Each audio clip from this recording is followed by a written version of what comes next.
एक लड़की जो है वो अपना बच्चा बेचना चाहती है, सेल करना चाहती है। अब हुआ ऐसे कि उसने मुझे एक बार मैसेज किया, बोला मुझे आपसे बहुत सारी बात करनी है। तो एज़ अ फ़ीमेल ज़ाहिर है मतलब बात सुनना चाहिए। मेल का तो ये है ना कि चलो तंग वंग करेंगे, टर्की होंगे, एक ऐसा माइंड में आता है। खैर उसने कहा कि मैं बहुत परेशान हूँ, आपसे बात करना चाहती हूँ। जब मैंने उसकी बात सुनी तो उसने कहा कि मैंने पसंद की शादी की, घर वालों के ख़िलाफ़ घर से भाग के शादी की, और मैं इस वक्त जो है वो 17 साल की हूँ। हमारी जो भाग के शादी हुई है उसको जो है वो 7 महीने हो चुके हैं, मैं प्रेग्नेंट भी हूँ। तो मैं बहुत परेशान हूँ, मैं क्या करूँ, मुझे कुछ समझ में नहीं आ रहा। मैंने कहा तुम कोई जॉब वॉब कर लो। कि लगी मैंने सिर्फ मैट्रिक किया है। खैर वो कहीं पर जॉब वॉब कर रही होगी। तो फिर इसके बाद 2 महीने के बाद इसका मुझे फिर से मैसेज आया, कहने लगी मैं आपसे बात करना चाहती हूँ।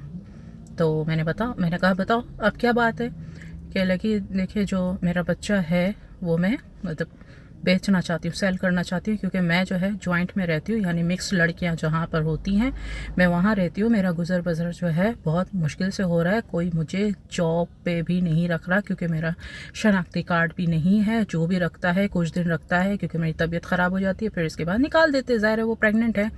तो उसने मुझे कहा कि वो प्रोस्टिट्यूट बन चुकी है, मतलब समझ रहे हो, वो जिस्म फरोशी करती है, उसने मुझे ये कहा।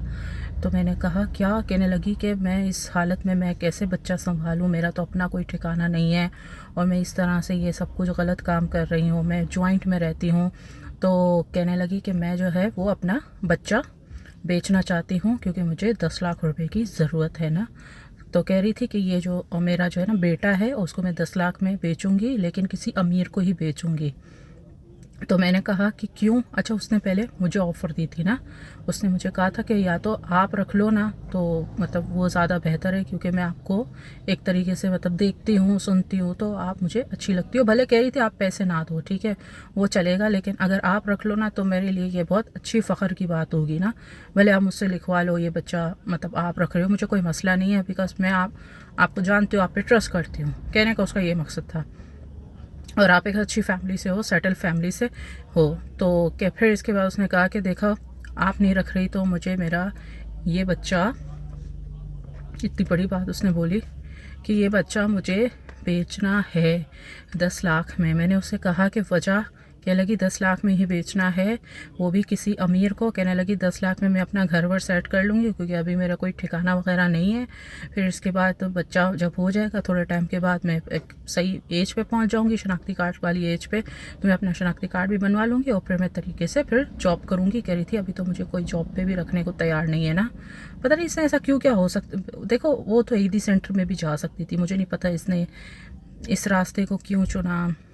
मुझे हो सकता है वो इंडिपेंडेंट बनना चाह रही हो, वहाँ पर तो कैद कर देते हैं ना ईदी सेंटर वगैरह में, तो हो सकता है वो अपनी ज़िंदगी में कुछ काम करना चाहती हो, इस वजह से उसने सोचा कि मैं वहाँ उस सेंटर में ना आ जाऊँ। तो उसने कहा मुझे 10 लाख मिलेंगे तो मैं उससे अपना घर वर सेट करूँगी, और फिर मैं उससे अपना कार्ड भी बनवाऊँगी, जब तक मैं थोड़ी सी बड़ी भी हो जाऊँगी कार्ड बनवाऊँगी, और फिर मैं शनाख्ती कार्ड बना के फिर मैं जॉब करूँगी। वो अपने पेरेंट्स के यहाँ भी नहीं गई, मैंने उसको कहा था तुम अपने पेरेंट्स के यहाँ चली जाओ। कहने लगी नहीं बस मैं प्रेग्नेंट हूँ, और कही थी जब मेरी जो है ना इससे बातचीत ख़त्म हुई ना, कहने लगा वो जो लड़का था ना वो भाग गया। हम लोग किराए के घर में रहते थे तो वो लड़का भाग ही गया, मुझे नहीं पता वो लड़का कहाँ गया।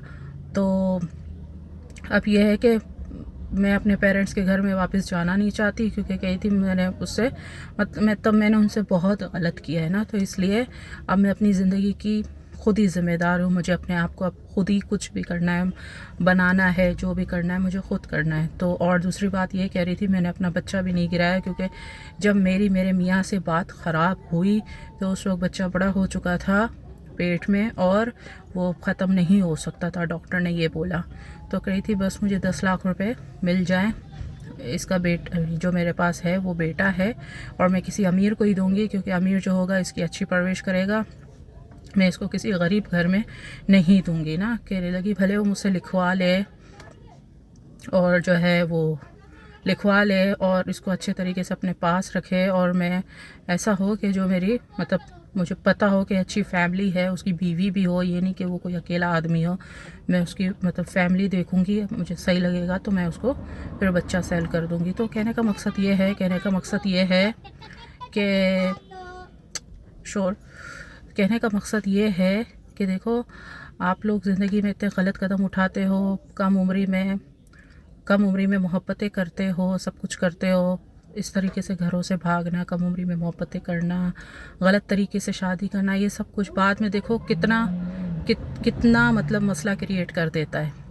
तो इन सब चीज़ों से बचो। ये इश्क विश्क बहुत अच्छा होता है, लेकिन घर वालों की मर्ज़ी से करो, शादी करो, घर वालों की मर्ज़ी से सब कुछ करो, और कम उम्री में अपनी आज़ादी का गलत फ़ायदा मत उठाओ। अगर आपके माँ बाप ने आपको आज़ादी दे के पढ़ाई के लिए खुले माहौल में छोड़ा है, तो इसका हरगिज़ मतलब नहीं है फालतू सा लड़का पसंद करके उसके साथ भाग के शादी करो। अब इस लड़की का मुझे तो खुद समझ में नहीं आ रहा कि मैंने उसको कहा कि तुम ईदी सेंटर वगैरह चली जाओ, ये क्या, ये इस तरीके से वो लड़का भी भाग गया, इसका पता नहीं। कहने लगी मेरा 7वां 8वां महीना मेरा चल रहा है, और कह लगी मुझे नहीं पता आगे मेरी ज़िंदगी कहाँ जाएगी, मेरी कोई ख़ास एजुकेशन नहीं, कुछ भी नहीं, माँ बाप को क्या मुंह दिखाऊं।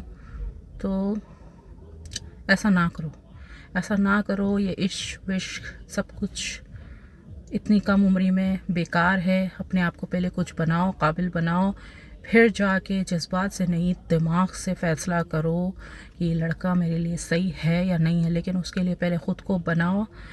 भले 25-30 साल में शादी करो, कोई बड़ी उम्र नहीं होती 25-30 साल, लेकिन पहले ख़ुद को काबिल बनाओ ताकि ज़िंदगी के सही फ़ैसले ले सको। अगर शादी ना चले, अगर एक मिसाल दे रही हूँ, तो कम से कम ख़ुद इस काबिल इतने बन जाओ कि आपके पास इतना पैसा हो कि इज़्ज़त के साथ ख़ुद और अपने बच्चे को पाल सको, ना कि इस तरह बेचो और ख़ुद भी ऐसे काम करो। तो खैर, मैंने उसको मशवरा दिया कि अपने माँ बाप के यहाँ चले जाओ या ईदी सेंटर में चले जाओ।